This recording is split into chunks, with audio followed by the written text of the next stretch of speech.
I'm sharing with you some thoughts on the grace of God. In my own words, grace is when you are treated better than you deserve after committing an offense.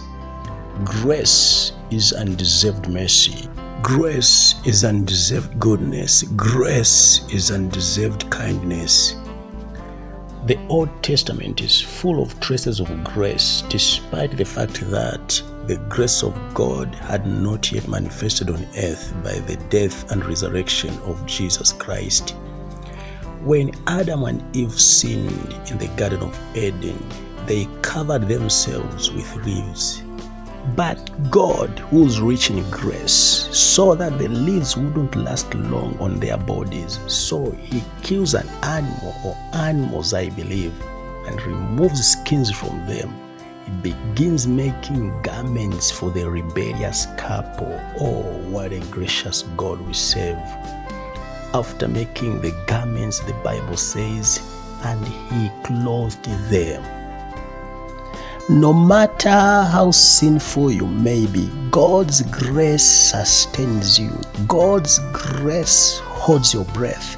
God's grace keeps you from moving naked. God's grace provides for you. God's grace makes you do exploits even in your sinful state. When Cain killed Abel, God sentenced him to a life of struggle. I mean, a life of being a vagabond, a life of being a wanderer. But I don't know how Cain discerned the heart of grace in God. He pleaded with God to say, "This punishment is too heavy to bear, and whoever finds me shall kill me."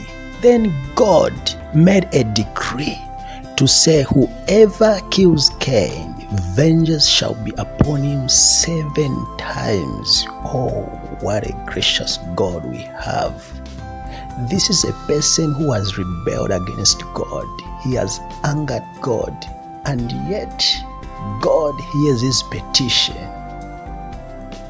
He promises him protection and places a mark on him so that whoever finds him should not kill him.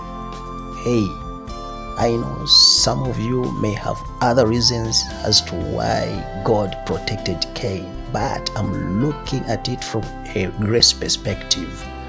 God is so gracious that he extends a heart of grace to a sinner.